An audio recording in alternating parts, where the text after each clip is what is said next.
Hi guys, it's Jimmy, and today I'm going to talk about vintage watches. Vintage Rolex, really, especially vintage Rolex.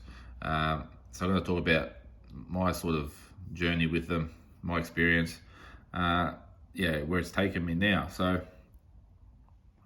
this one here was my first vintage Rolex. I got this back in I think about 2013, 2014, and it's a 1978 Mark One Maxi Doll Submariner, uh, all original. Come with the original box or circuit correct box, a few little Rolex papers, but just generic kind of stuff. I can't say that it actually come from this watch, but to have the circuit correct box is really good, inner and outer box. Um, at the time, I paid $10,000 for it, which was getting towards the sort of the top end for this kind of 5513. Um, it was more expensive than a brand new Submariner. Now, I was I was already interested in vintage watches. It wasn't my first vintage watch; it's just my first vintage Rolex. But I can't say that I knew a whole lot about them. I just sort of lucked out with this one, and I purchased it. I actually put a deposit down, and then went back a few days later to go pick it up. And on my way in, they called me up and asked if I'm still buying the watch because they had someone else interested. And of course, I said, "Oh yes, I'm on my way in right now." It's kind of an odd conversation, seeing as I put a deposit down on the watch. But anyway, I picked up the watch, and not very long after acquiring this, they had a 1675 GMT from 1967. So it was a matte dial GMT, and I sort of had a little bit of a Rolex, vintage Rolex fever going on. Loving this watch so much, so I went in, looked at the watch, and purchased it. That one was 13,000. Now I took that watch home, and sure enough, I had a riveted bracelet, matte dial. The bracelet was stamped 1976, and the watch itself. When I started doing a little bit of research, I wanted to find out more about it. The watch itself, the serial number was dating it to 1961, and so I kept looking over it and everything. Then I worked out that I found out that it was a pointed crown guard. Had pointed crown guards. The case had been polished, so they weren't really prominent, but they were definitely pointed crown guards. And it was dating to 1961. So I quickly worked out that it had a service dial and service hands in the watch. The bezel looked circuit correct, but the dial and hands had been changed, and it had a 1976 bracelet, so riveted bracelet, but later. Actually, I recall it having a very nice bracelet. Anyway, when I saw the dealer next time, I mentioned this to him, and he sort of danced around the question and said that no, Rolex serial numbers overlap and blah blah blah. So he basically lied to me to sort of settle me down, I guess. And we left it at that. Well, it was not long after that, he rings me up and says, "You got to come in and have a look at this watch." And it was this watch. So a 1966 gloss dial. So I looked at it and did my homework this time.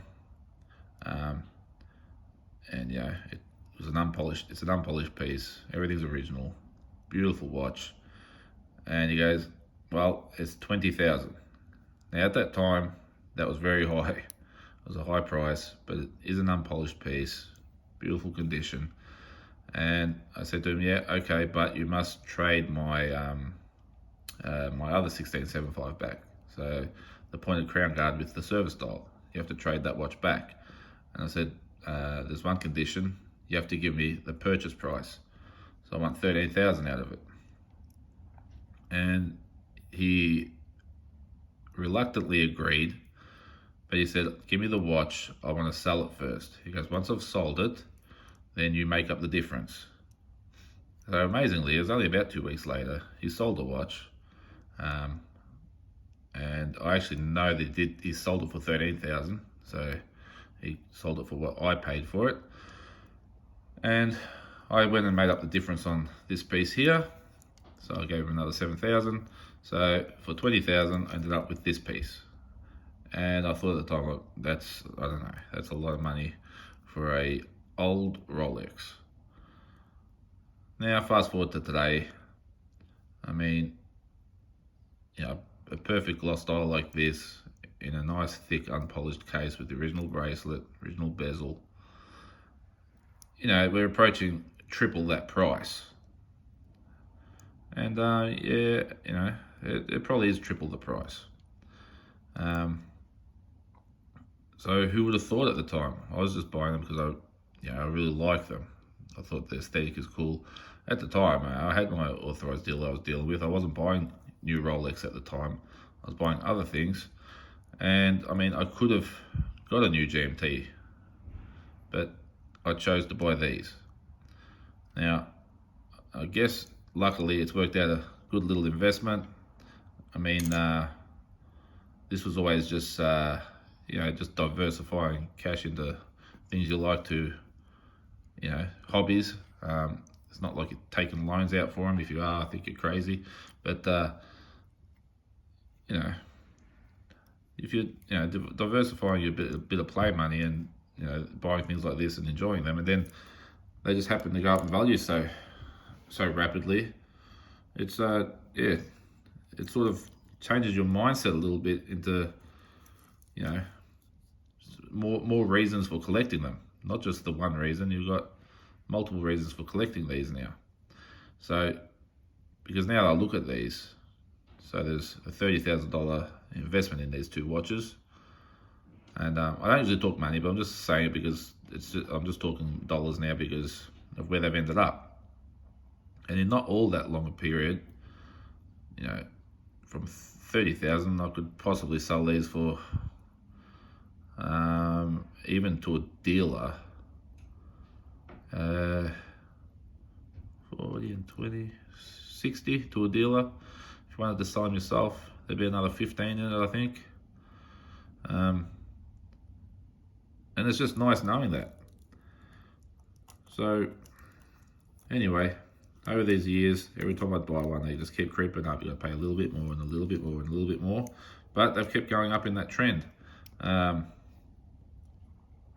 So it's worked out really good. Enjoying them. They cost you nothing. This one's, I think it cost me $300 or $400 just to have it serviced. Otherwise, I haven't spent any money on them. You just enjoy them, and they just keep growing in value. And I think they're very relevant to even as the next generations come on. So I don't think this collectability is going to go away. I think it's going to stay and it's going to get stronger. So it's getting hard now to get 4-digit references. So what's the next thing? As you know, guys, getting high quality pre-ceramics, get them in full sets, unpolished if you can, the old stock if you can. I do them because it's part of my collecting. I like to collect. Even if I don't wear them, I enjoy them. And it's just diversifying a few funds into things like this. They're safe. I mean, they're never going to end up $10 pieces. At very worst, you'll get your money back, and at very best, you could be onto a winner. And in these kind of pieces in 10 years' time, they could be tripling their value. Now, I'm just saying this not to be showboaty about it or anything. It's just the reality of what it is. And I know most collectors, we're not about that, but hey, it's not bad knowing it in the back of your head. It helps you pull the trigger on certain pieces when they're big dollars, because you just realize that no, it's safe, it's okay. You don't feel guilty about it, or like, oh, I shouldn't be spending that much on it, or blah blah blah.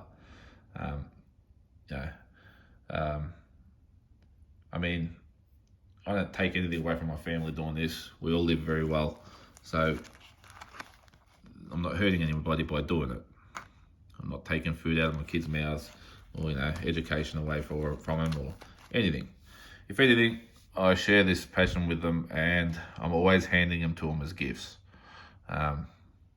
So yeah, and they love that, and I think they treasure it because it reminds them of me. And then yeah, I'm happy seeing them with the pieces on. Yeah, my youngest will be turning 13 soon, and the plan is, yeah, to gift her a nice Rolex. Not to spoil her. It's got nothing to do with that. She's not a spoiled kid. She never asks for anything. She literally, anytime I ask her, what would you like? Would you like me to get you something? She just has nothing to ask for. But yeah, now that she's becoming a teenager, my two older children have both got Rolexes. It's like a tradition I'm doing with my kids, and it gives us another common thing to talk about and sort of bond over. So it's great. Anyway, I'm starting to go all over the place, but yeah, it's funny where it's taken me. When I'm buying vintage Rolex, I'm looking for the best quality I can find, and yeah, it's all about condition, and then the next thing in the back of my head is knowing that I think it's going to appreciate. It'll keep going up, just because, like I said, it makes you pull the trigger a bit easier. Then there's always the other pieces you buy. I love finding things like this. Any military type pieces are cool. But yeah, so it's not just that. When I buy these, I know that it's not about value retention. Even though I've got quite a few Omegas, your money still is safe. They may not be going up, or they may be plateauing, but yeah, you just know it's never. It's not like women's jewelry and things. My wife loves her jewelry, but I know that once I buy it for her, you've done your money. It's beautiful jewelry, and she's going to keep it for her whole life. But hey, there's no way you liquidate that stuff, not unless you want pennies in a dollar. And yeah, she likes wearing nice jewelry, But unfortunately, I'm the one that introduced her to some of it, Van Cleef and Arpels, and things like that. Probably the biggest mistake of my life. But nah, I like buying it for her, and she enjoys it, and she appreciates the quality. So I've taught her a little bit about that, which is good. Anyway, that's all I wanted to talk about, guys. I sort of rambled on for a while, but I hope it was interesting. And till next time, guys, have a great day. Bye-bye.